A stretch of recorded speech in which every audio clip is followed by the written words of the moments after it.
Good afternoon and good morning, everyone.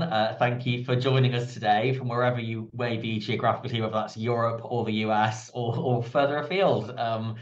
Thank you so much for joining us for our second installment of our webinar series on AI content creation. We're really excited to have you with us today, and we've got some really cool stuff to share with you. First of all, let's do some quick introductions. My name is James Brown. I'm head of commercial at Comtec Translations. Comtec, for those of you that aren't aware, are a language and localization company based in the UK, and we've been supporting businesses for over 40 years, communicating over 250 languages worldwide. As before, I am joined by my partner in crime, let's call her, Sarah Lewis, who is creative and strategic planner at Thread. Sarah, do you want to say a little bit about yourself and Thread? Sure. Thanks, James. Hi, I'm Sarah Lewis. As James mentioned, I'm the creative and strategic planner at Thread. We're a copywriting studio based out of Portland, Oregon, so across the pond in the United States. We, as mentioned, are a copywriting studio, and you might find that interesting that we're in a conversation around AI, and we'll dive further into that later. We work with brands like Adidas and Samsung. We also do pro bono work with brands like the Outdoor Diversity Alliance and the National Abortion Federation. I think something that James, I don't think you mentioned, but important is we are both B Corps, which is actually how Comtech and Thread I got found each other. Yeah, that. very important Very fact about important one. It's us. why we're Yeah, here. yeah. Fantastic. Thank you so much, Sarah. Yes, we're both B Corps, which is actually how Comtech and Thread first met. Those of you that joined our webinar, our first webinar, will be familiar with the story. But no, thank you so much, Sarah. As mentioned, this is part two in our webinar series, looking at the role of AI in content creation. We had such an amazing response for the first webinar back in November. We thought, why not carry this on? We had lots of outreach from our clients and potential clients and our freelance teams really interested in the topic. So we thought there's a gap in the market for people who are working with AI on the ground, and we'll be able to kind of share those insights with you. And today, part two is all around who defines quality in AI content creation. Before we delve into our topic, though, I've just got a couple of housekeeping pointers. We're going to have time for Q&A at the end. So any questions you've got throughout, please pop those in the chat, and we'll get round to those at the end before we finish. And we'll also be sharing a recording. I just seen someone's put that in the chat. We'll be sharing a recording at the, following the session in the next couple of weeks or so, once it's live up on our websites. Let's get started. So why have we chosen to talk about the role of quality in AI content creation and who defines it? Well, first and foremost, for those of you that are familiar with both Thread and Comtech, we're both agencies who pride ourselves on delivering quality at a high standard in the traditional sense for our clients. It's what we've been built on for many years. But what we've seen in recent years is we've seen a shift in priorities and expectations around the levels of quality people are looking for. And that's for several reasons we'll explore later on. But in a nutshell, more content's being produced than ever before. There's obviously the obvious explosion of generative AI and machine translation in recent years, which is much more accessible now than it was, let's say, 5 or 10 years ago. Also, heightened expectations around what AI can currently achieve, and the current state of the global economy, which we won't talk about too much, but let's put it out there. As a result of these factors and numerous others, we find ourselves at a time where high quality content in the traditional sense is perhaps not necessarily the number one priority for brands. In fact, we're possibly seeing a shift away from storytelling and high quality to instead looking at performance and other measures of success. And what does this shift mean for quality? How do we define quality with this shift taking place, and who in fact defines it, which is what we're here to look at today. So to unpick this, we're going to look at three perspectives from three of the biggest stakeholders in the content creation game, those being brands, consumers, and agencies, which help to bridge the gap between the two. We're going to be looking at what essentially is important to each of these groups and to really come up with the question, who defines quality? But first, Sarah and I thought it was important to kind of kick things off with a moment of honesty. So I'm going to pose a quick question to Sarah. Sarah, how has this transition, the idea around quality with AI coming into the mix, changed the definition of quality for how you do things at Thread? Totally. Great question. One that we are always asking ourselves, and like a little added context too, these webinars that James and I have been doing really comes from our conversations as we're kind of looking to each other for insights of like, what are you seeing? What is happening internally? What are y'all talking about? And we want to bring that kind of further out into the open, because if we're having these conversations as people who work, quite deeply, not just quite, but like very deeply with AI, we know that people on all levels are asking these questions as well. We're hearing things from our clients, from our bosses, from the internet. And so with this webinar in Who Defines Quality, we will be exploring all of that at Thread, for further insight into, answer more or less the question that James just posed to me. We have been using AI for 5 years now. And when we first started working with AI, it didn't feel so much like a threat. And I don't know if I would necessarily say that it feels like a threat now. We really have, because of those 5 years before the ChatGPT boom, really been able to understand how it works, where it works, where it doesn't. But we really have seen a shift. Our creative director, Audrey Aiken, just posted the other day something we saw in 2021 for a product description. And, it was, "You're a woman who doesn't need a lot of words to get her point across. These shorts do just fine." As a copywriting studio, we see that and we're like, yeah, that's not what we're putting out into the world. But that was 2021, and things are getting better. And as we're seeing those improvements, as we're seeing, it do an impressive job in certain places, there are cost cutting and cost savings that are happening. We're always advocating, of course, for those cost savings to go towards more storytelling, but that's often not the case, which we will go into with the brands. So we're seeing clients wanting more cost savings, more product, and the storytelling is getting kind of pushed behind. It's not the priority. It's still, something that people care about, of course, but not in necessarily at the same value.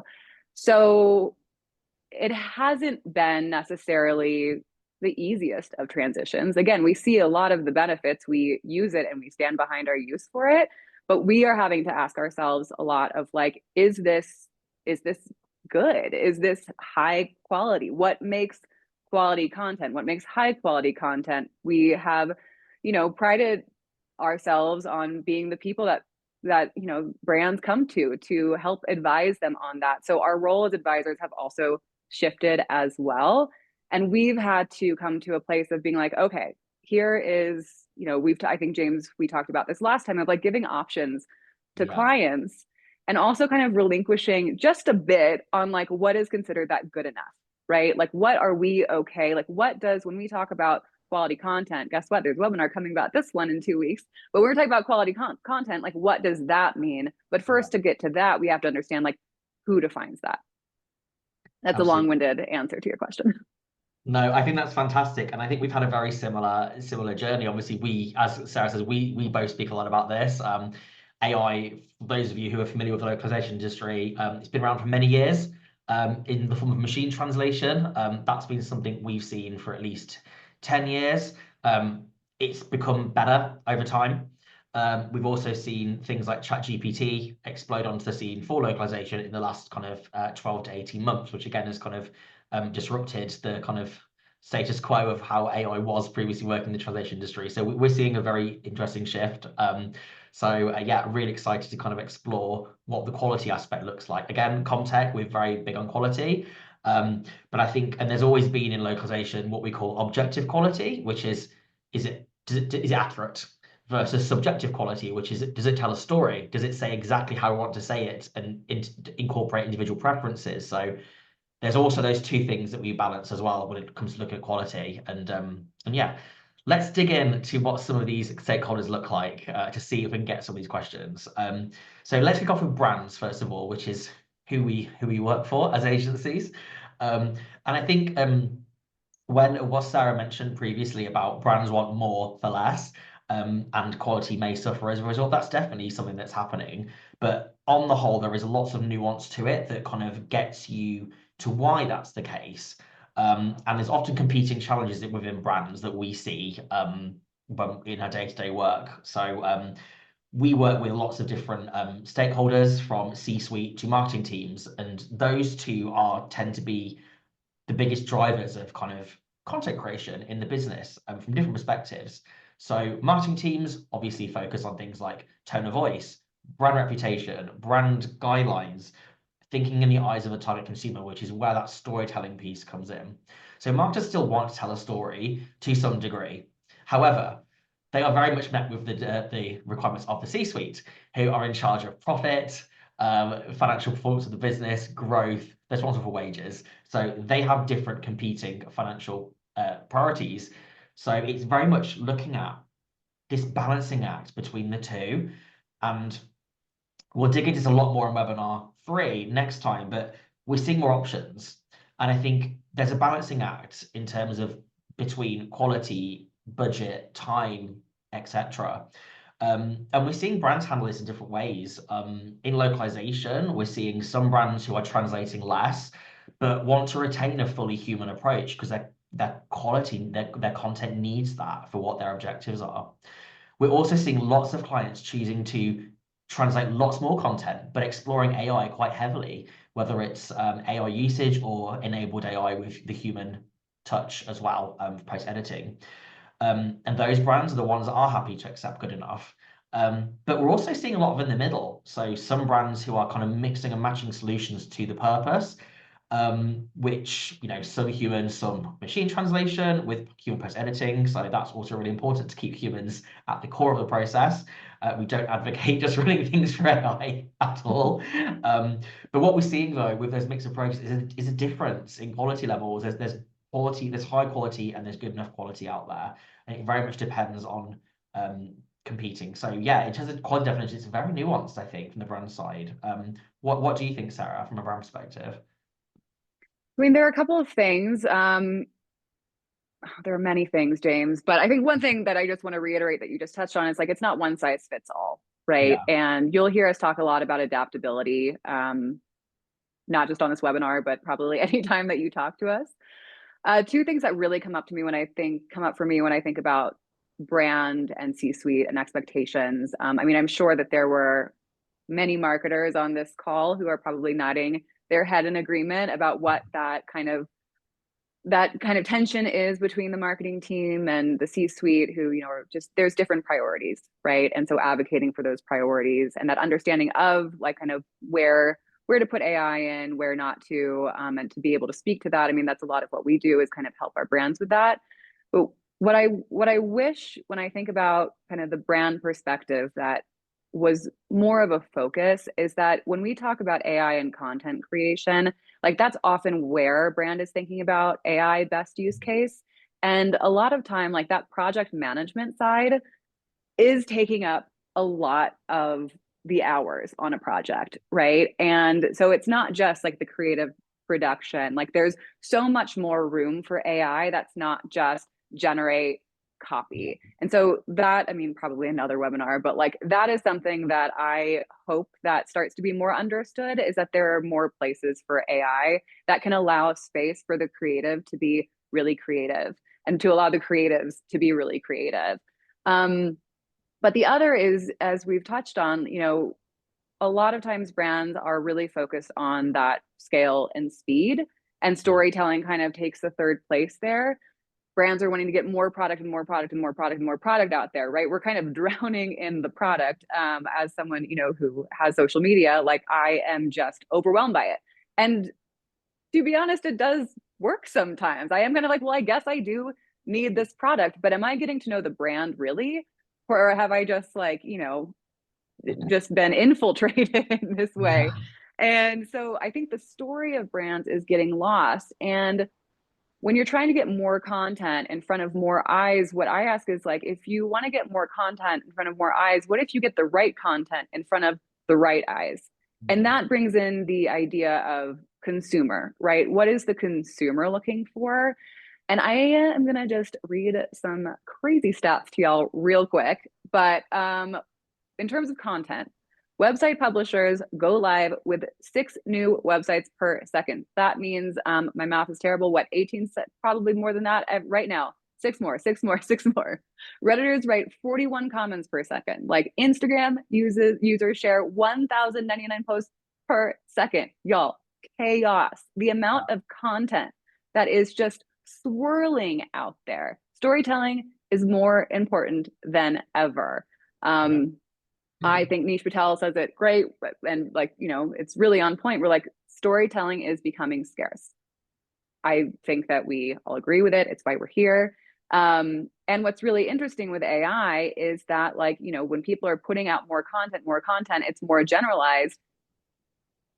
There's trust at play with our consumers, right? There's trust that has been created with these brands. 62% of consumers are less likely to engage or trust content that they find on social media. Binder's Human Touch survey looked at consumers' opinions on the use of AI in content creation. Said 50% of consumers are able to spot AI generated content, and when they know that it's AI, 52% feel less engaged. And I think that this is I love this comparison, but like, you look at Coca-Cola, who is an incredibly trusted brand, an incredibly like nostalgic brand. I know it from my childhood, and I'm sure many of y'all do too. In the US, there was a exactly there's something reliable about it, right? They've established this brand trust. And around the holidays, they put out a Christmas commercial that was a play on their 1995. I was, like a little 6-year-old who loved this commercial around, wintertime, Santa Claus, Coca-Cola coming home, all of that. And they redid it with AI. And consumers were furious. Like, that wasn't Coca-Cola. It wasn't Coca-Cola. They didn't understand, their connection to the brand, and they betrayed it. Like, you have this sense of betrayal. And on the flip side, Zevia, who is also a soda brand, like sugar-free, no artificial, they very smartly took that and they created a commercial using AI, but playing on AI, where you have someone drinking, their drink with like 5, 6 arms, right? Like, everything was a play on, it's artificial. And so that's a way where I also think AI is interesting, that you can nod to what is happening right now. And that makes it feel more relevant, right? Like, consumers right now, when they think about AI, and this is not just what AI is, but it is something that is artificial intelligence. And so if they're feeling that, then they're not getting that connection with the brand. Zevia just made it a connection because they're like, yeah, we get it. We get what's out there. I don't know if you've watched those yet, but I just thought it was such a perfect kind of counterbalance to each other. Yeah, exactly. I think you've really highlighted the importance of that kind of consumer connection, like the fact that you remember that advert from when you were a kid, like that's stayed with you, and I think it's that kind of tele connection that I think is so important. And they took it from me, James. They took it from me this They Christmas. took it from you, the damn AI. But yeah, I think this is a really good example of where the AI has the limitations potentially, and there needs to be focus on storytelling for the consumer perspective. I've got 2 examples that I'd love to share from a localization perspective when I've seen brands do this really, really well. One of whom I've been able to actually work with in my career, another I just think they do it really, really well. And personally, they create that personalized, tailored experience. The first one is Haribo, the sweet we have in Europe, with the world famous jingle, "Kids and grown-ups love it so, the happy world of Haribo." I use this example a lot when I'm talking about translation, transcreation, and adaptation for localizing for local markets. Every market that Haribo are in, they have that jingle with the exact same rhyme, the exact same music in every market. The words are different, but the meaning is exactly the same. And they've done that to make sure that every market gets that same meaningful, tailored experience. Even down to the advertising, the packaging, you can see the cultural nuances, but it's the same meaning. And you really get that the brand is speaking to their audience when you interact with that brand and you see them overseas. It's like very similar. They've got it really, really well. The other one I think did really well is McDonald's.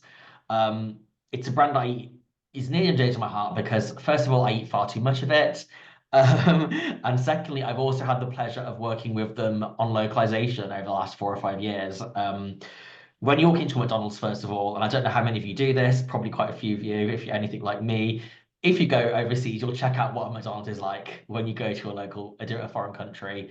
And if you look at that menu, that is localized for every single market, down to ingredients, the type of burgers they sell, the drinks they have on offer, even little cultural nuances you see around the sale of alcohol or certain things in certain the way they present things in the markets. It's really localized. And from a content perspective, other things that they've done, they localized their "I'm loving it" slogan again, taking into account the different personalities and the cultures of each market. but also I get the chance to work with them on their Happy Meal content. And obviously we're all familiar with what the Happy Meal is, but localizing all the books and the toys that come along with that, and really going beyond just translation to think about who the target consumer is in that market and making that as personal as possible. We're often rewriting and adapting quite significantly the English variant for the different local markets. And I think it's that personalization that really, these are really big brands that are taking the time and investment to personalize. And does that pay off financially? Well, yes, it does. According to Grocer, for example, Haribo last year, their sales grew 24%, which is huge. McDonald's, also hugely successful brand. They did see a slight dip in sales last year, but I think we'll let them off on that, seeing as they've got 42,000 restaurants all over the world and all the most successful businesses in the world. But yeah, those two stick out for me in terms of personalization. And I think it's that emphasis on quality in the consumer that gets a financial reward, definitely. Yeah, absolutely. I mean, that personalization part is so key. And when we talk about like what is our role as the agency, it's to advocate. It's to advocate for storytelling, to advocate for personalization. It is also to be adaptable. It is to hear the needs of both the brand and the consumers and find the bridge between the two. And I think personalization is a key one, and one that I wish that the C-suite would focus on more in a lot of brands. Not all brands, of course. Like when we're talking about this, there are many, many exceptions and some that we're very lucky to work with.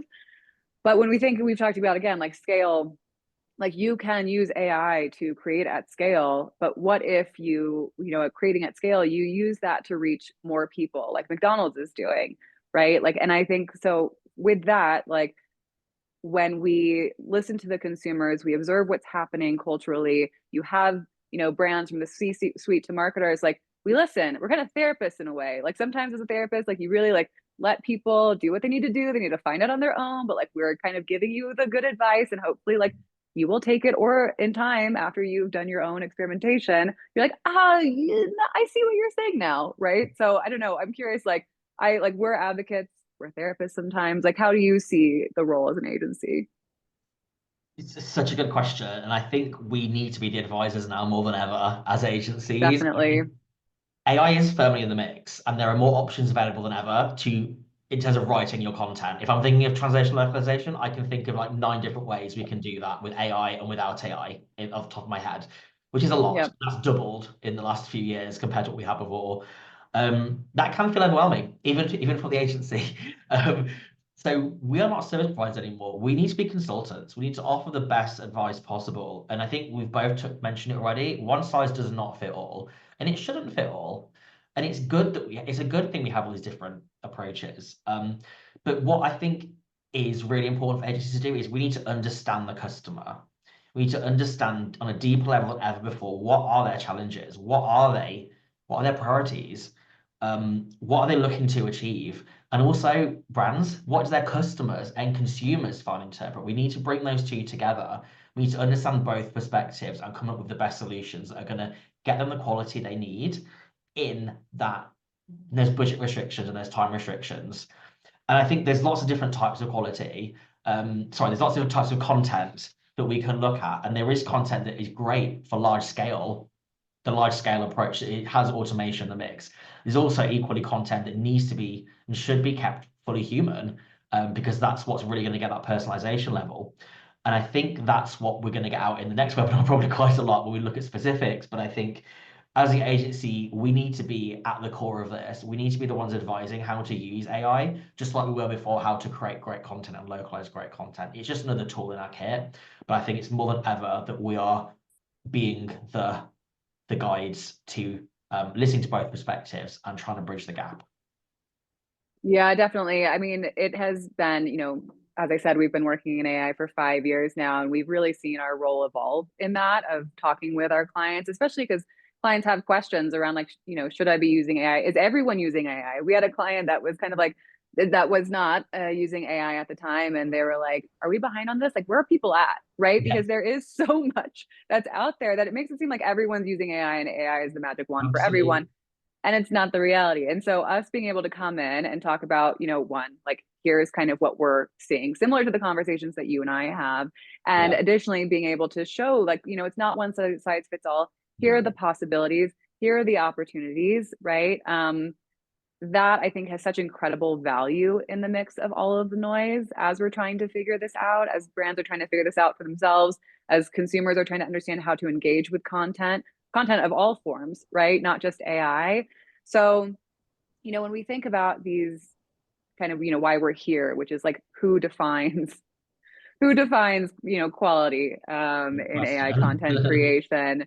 It also comes back to that it's one size fits all. And I think, as I said, like our job is to continue to advocate for what we see as good quality. But also that means being adaptable. We've had to learn how to be, adaptable in the last 5 years. We will continue to be adaptable, and we also will continue to advise for our clients to be adaptable as well, and to find your own definitions. I talked about this in the last webinar, but it's incredibly important that you experiment, you play with AI to understand its capabilities and what you deem to be great quality or good enough, and to stand by that, right? Like, I don't know if that's also what you're telling your clients. I imagine it is, because we're pretty synced up.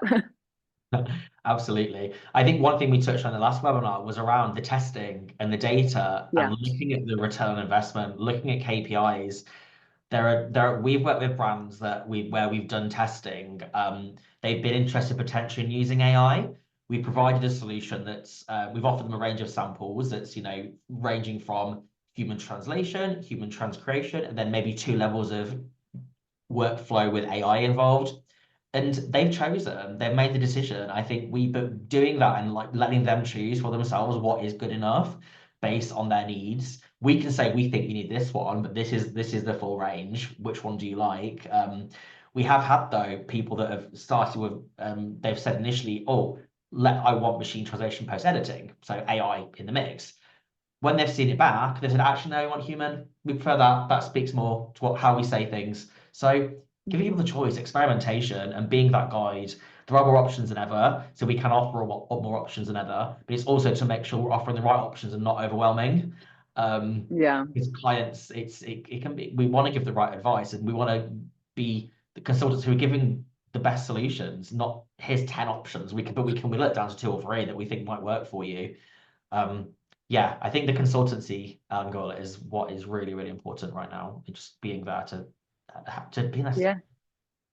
Yeah, absolutely. I'm curious, I'm going to start to kind of wrap this up a bit before moving into questions. But as I do that, I would love to hear from people in the audience, who is currently, I think, the most deciding factor in your job, in your life, that is defining what quality is for you, for your brand, for your agency. Again, as y'all have heard from this conversation, it's not in just one easy answer, but I'm curious as to where you're feeling the most pressure, and who is kind of the one who is like, this is what we're doing. Because I know that this is something that, I mean, again, as we keep saying, we've taken on this role as advisors in a lot of ways, and we hear this from all different angles and all different teams. So curious what your experience. But as y'all think of that and share the answers, the question is, do we have to adjust our mindsets on what quality is? Not exactly, but I do think that we need to be flexible and more open of also like what AI can do. What it could do 3 months ago has changed. What it could do last week has changed. 3 years ago, definitely. I read what the AI was producing, and that's sometimes we're seeing it, but not in the same way, and especially not as we're working with custom AI. And I just really want to emphasize, like, find the definition for yourself. I said I wasn't going to get political on this, and I'm not going to. However, I do think that it is very natural for people in power to expect for us to just accept what is given to us. And I think that it is incredibly fair and necessary to push back. And the way that you will have something to stand on is by having your own definition, by experimenting, by playing, by doing your research on it, because then you really know. That's my only power at B play. And with that, you get clear on the quality level of the different deliverables of what's needed, what consumer needs, what you need. With brand, you're looking more at performance, consumers looking at personalization, and agencies, we can make those 2 things happen for you, right? So There's a lot of information and there's still a lot of questions. That's why James and I continue to think that we're going to have one webinar and then we come out with two more. So we do have another one coming up where we will explore what like quality versus high quality is in AI content creation, going a little deeper in what we talked about here today. But until then, if you have any questions, I'm also very curious to get into this chat and see what people are saying. Yeah, let's jump in, shall we, James? Yeah, we've had some good. Thank you, Sarah. That's awesome. Thank you. Really enjoyed doing this webinar with you today. And we've had some comments while you were talking about just to kind of answering your question. So we've had Emma saying definitely feel pressure from clients to know which solutions are best when it comes to AI and feeling that pressure to be an industry expert, which I guess is we're all probably feeling in the agency world. There is that pressure to kind of say the right answer. We have another comment from Kimberly saying her team have clearly defined quality standards, but she's noodling revisiting the standards in the context of GAI. So potentially some experimentation there. And then we have Yeah, Audrey. I think that's sorry. But yeah, Kimberly, just as we're talking about, that is the interesting thing, right? Is like we have very high quality standards. We have an idea of what storytelling is, what content should do. And again, we'll dive into this in the next one, but with quality content, we're looking at accuracy, we're looking at consistency, right? There are things that are non-negotiable. And then Yeah. when you look at high quality, you're just going deeper. There's these emotional levels to it. And that's something that AI can't do. And so if we are working with AI, at Thread, we only use custom AI created specifically for our brands. So understanding brand nuance, et cetera. But even then, like it requires a post edit to get it to the place that we would want it to be.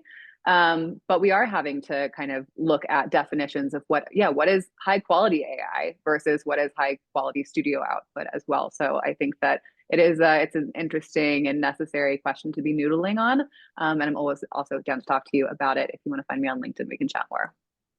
Fabulous. Yeah, and I think next webinar where we look at the specific examples at content types where there is potential for experimentation with AI, and what quality outputs look like, that could be really exciting as well. We've also got a comment from Audrey as well, saying many of our clients trust and rely on us as the creative agency to be the guardians of quality, which I think is also really, really fair example, very fair comment to make. I think as well, like Yeah. one thing I'm going to explore. The next one is around there's quality, there's subjective quality, there's objective quality, there's the non-negotiable quality levels, essentially. And these are the things that regardless of solution, you can basically, make sure that output is of a certain quality that you need. So yeah, I think that's really, really important, definitely. Yeah. Okay, it sounds a little as if quality is negotiable. I don't think that quality is negotiable. I understand. When I was talking about quality and like accuracy and consistency, reliability, that also goes into what a consumer expects from a brand as well. So I don't think that quality is negotiable, but I do think that different there's different tiers of quality as well that we're experiencing. Like James has talked about this, and you can reiterate it as well as like, when they go to their clients, really showcasing the different kinds of quality that you can get. So I think it just builds and builds. So I definitely as a copywriting agency, quality is not negotiable, but I think that understanding where we are putting, the most emphasis on creativity, where we can really Yeah. go deeper, right? Where are consumers connecting more, looking more? Where can we really go deeper? But storytelling and that creativity does need to be consistency. It's just that it can kind of wave a bit as well, if that Exactly. makes sense. I think the creative quality that's the subjective area, isn't it? Where it is a little bit in the eye of the beholder. I think it's also making sure that every process, every approach you're doing has really tight quality control, regardless of the solution. So even when we are doing a machine translation with human post editing workflow, that is going to be the best one possible. That there are quality measures, there are things, we're looking at accuracy, consistency, spelling, grammar. Those are the things that is going to be correct. Like we are going to make sure that's correct for delivery. What it's not going to do is read like an original piece of writing that's been written directly with the target audience. If you want that, you can get transcreation or human editing on top, or there's customized MT as well. There's just a lot of options basically. But yeah, I think it's making sure the quality level is the right thing for the solution. Yeah. We have a question And from then Kimberly as well, Sarah. Sorry, you're going to read that one I out. know Kimberly's asking the good questions. There it She is. says, Sarah, can you say more about the importance of project management as generative AI multiplies creative opportunities? Um, I can to an extent because I am not on the project management side. So I will talk about what I have observed, though not with the same authority as a PM or producer might. But I think one of the big things that we have really seen when clients bring in AI, and we've talked about this and we will continue talking about this, is data is so important. Because first of all, if like data is not in a good place, it's messy, that is going to make the project management side skyrocket in terms of how many hours are being spent trying to fix things, corrections, just look for the data as well. So that is a big thing to consider, and why we really always emphasize the importance of like get your data right, because without clean data, like the AI is not going to be able to do what it needs to do, and you're probably not going to find those cost savings as well. There are also automations that can be done on the project management side. I think that one of the things that is a benefit of AI, if using it right, is it really forces you to look at how you are just operating generally. Because again, you want clean data, but you also want like a clean system. So like what needs to be here? What can we do differently? It just makes us think differently as well. So in terms of importance of project management, I mean, big data is a big one. I think when you have a streamlined process, we do a lot of our work in a platform called Talkoot. And so we are able to have multiple pieces of content down the pipeline, all happening in one place. We're able to have, research, everything from like research to copy creation to generation, AI otherwise, proofing, translations, clients coming in there, all happening in one place. And so that makes project management easier. But again, like the data is one that really messes with that smoothness. So I would say, from my perspective, most important would be to when you're thinking about project management is really considering the data and getting that clean. Yeah, I'd James, do agree. you have anything to add? Yeah. I'd also throw in one point as well. I have my background is actually project management, but pre the AI evolution, let's say. I'll also say that makes sense, James, as someone who has seen all of like your notes and your outlines and your structures. Of course, you have a background in project management. Well, mine is like creative. I'm just kind of like, here's a bullet point. Like, I don't know. It's like not, James is probably the better person to ask here. Yeah. Absolutely. But I think one thing that I think that process automation around AI in the project management space does very well is it helps put the focus back on the humans and not spending time saving files, emailing files, transferring files. That's one thing we see a lot of in the translation industry. There's a lot of sharing files back and forth, version control, lots of admin time.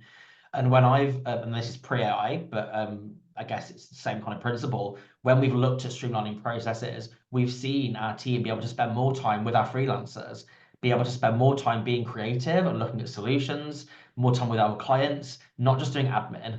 So with AI, I think there's definitely a real benefit there to looking at how you can support your project managers to put their emphasis on the right types of work as well, that are in service of the whole project, which I think is a really good thing. We've got two more questions. I'm just going to go back to, we had one right at the very start, just so I don't forget it. So Grace would love to hear our thoughts on GEO and how to optimize to rank for this. James.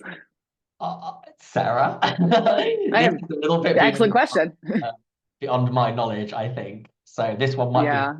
get back to you if you connect with an Instagram at Grace, not Instagram, sorry, LinkedIn. I mean, feel free on Instagram, but on LinkedIn, one of us can get back to you with that question. I wouldn't know how to answer that well on live on the call, I'm afraid.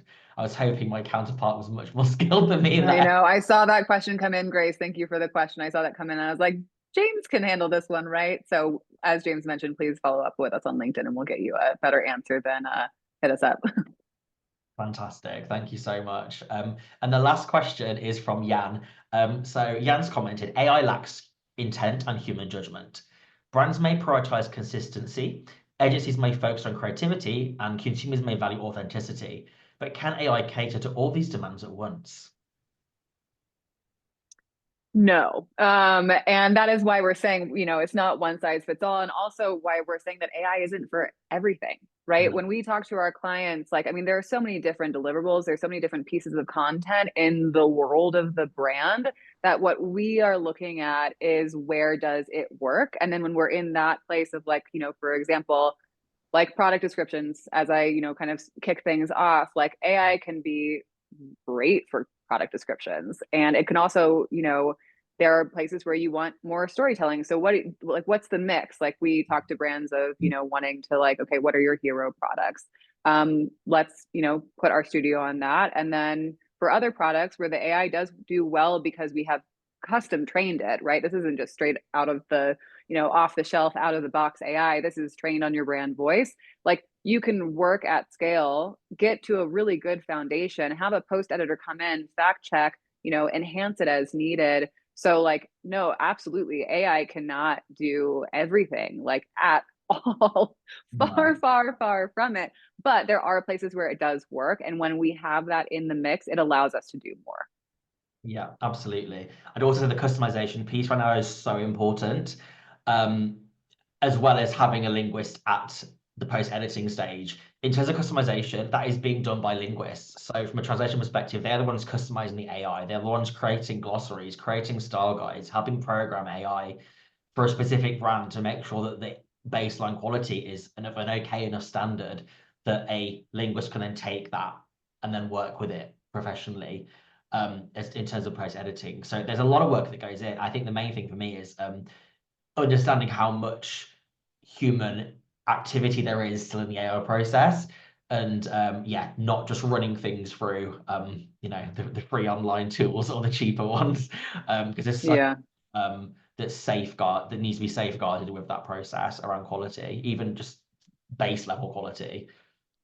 Yeah. I think that's a really, I think that's a good thing to bring up, James, is when we're talking about these custom AI models, we are, the linguists, the copywriters, we are in there creating the prompts, right? So this is something that with custom AI, we have more control. The Yeah. brand has more control, and that is kind of maybe a great way to end things because we'll move forward. But like when it comes to AI, when it's just off the shelf, generalized AI, we don't have control. When it comes to custom AI, we have control, and that's incredibly important.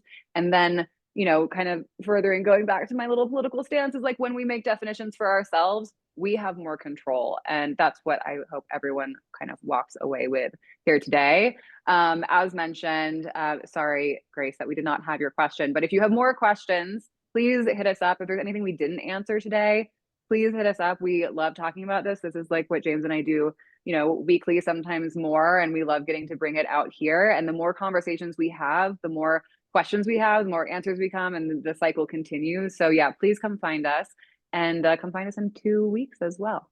Absolutely. Yes. Look out Yeah. for any emails from us in the meantime. You may have received them already, or you will be getting another one most likely in the next couple of weeks with the recording. But please make sure to sign up for webinar 3, where we'll be looking at specific examples. And yeah, please do connect with us on Instagram. I keep saying Instagram today. I don't know what's wrong with me. LinkedIn.